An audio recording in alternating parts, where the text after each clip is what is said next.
आज मैं आप लोगों के साथ एक्सरसाइज 7.2 का क्वेश्चन नंबर 4 करूँगी।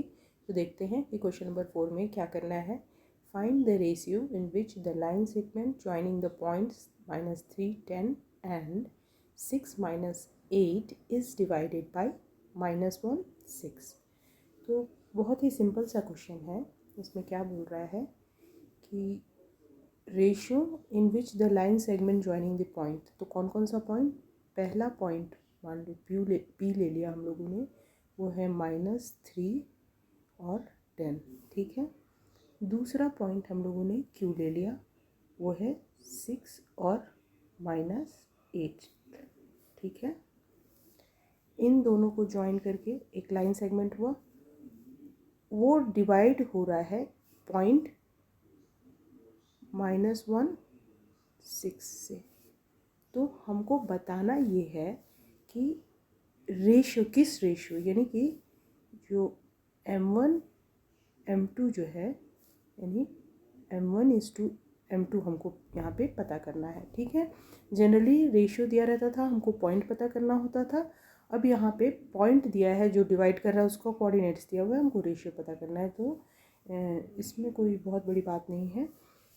इसमें क्या होगा कि हम मान लेंगे कि रेशियो जो है वो है, late the ratio be k:1।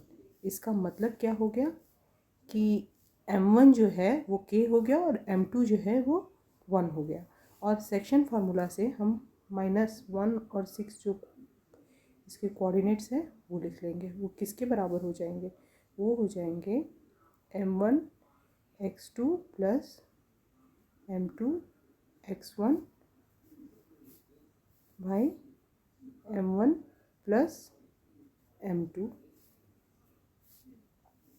और इधर पे हो जाएगा m1 y2 plus m2 y1 upon m1 plus m2, ठीक है। अब सारे वैल्यूज़ को हम पुट कर देंगे।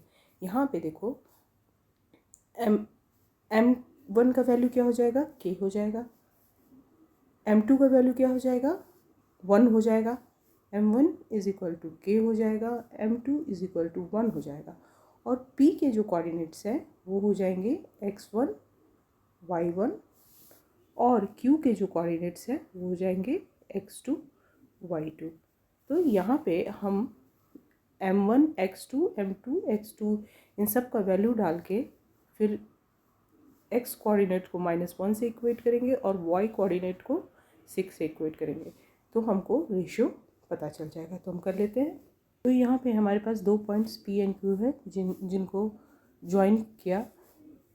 तो a से a जो है उस लाइन सेगमेंट को डिवाइड करता है -1/6। a जो पॉइंट है वो m1:m2 में। तो यहाँ पे हमको m1:m2 निकालना है। तो हम मान लेते हैं let the ratio be k:1। let the ratio be k:1। k:1 का मतलब क्या हो गया? m1 का वैल्यू k हो गया और m2 का वैल्यू 1 हो गया। k:1 का मतलब ये हुआ कि m1 यहाँ पे k हो गया और m2 यहाँ पे 1 हो गया, ठीक है। अब हम सेक्शन फार्मूला लगाएंगे तो क्या हो जाएगा? -1, 6, ये जो है ये इक्वल हो जाएगा किसके? m1 x2 plus m2 x1 upon m1 plus m2, और कोऑर्डिनेट्स को लिख लेते हैं m1 y2 plus m2 y1 m1 plus m2, यही हो जाएगा। अब सारे वैल्यूज़ को पुट करेंगे तो क्या होगा?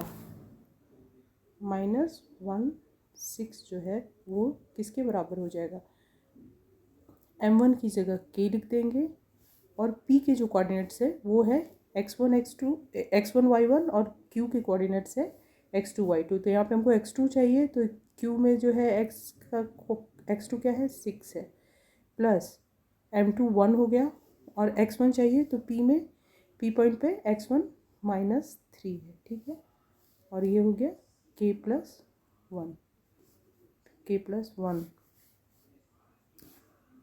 उसके बाद m1 क्या हो गया, फिर से k हो गया, y2 क्या हो गया, y2 माइनस 8 हो गया, ठीक है, प्लस m2 क्या हो गया, 1 हो गया, और y1 क्या हो गया, 10 हो गया, और नीचे में हो गया k प्लस 1, ठीक है।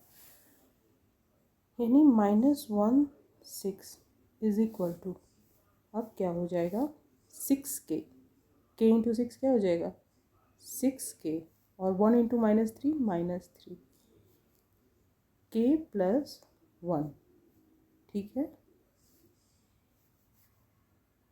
-8k प्लस 10 k प्लस 1, ठीक है, यही होगा। इसका मतलब कि कहने का क्या मतलब है कि अब -1 को हम 6k -3 divided by k plus 1 से इक्वेट करेंगे, और -8k plus 10 divided by k plus 1 को 6 से करेंगे, तो हमको k का वैल्यू पता चल जाएगा। तो हम कर लेते हैं कोऑर्डिनेट्स, इसको अब हमको इक्वेट करेंगे, तो 1 को हम इससे इक्वेट करेंगे और 6 को इससे इक्वेट करेंगे। तो कर लेते हैं 6k -3 k plus 1 is equal to -1, यानी कि 6k -3 is equal to -k -1। अब k को हम लेफ्ट हैंड साइड लेके आएंगे, तो 6k प्लस k और 3 जाएगा राइट हैंड साइड, तो 3 - 1, यानी कि 7k इज इक्वल टू 2, ठीक है।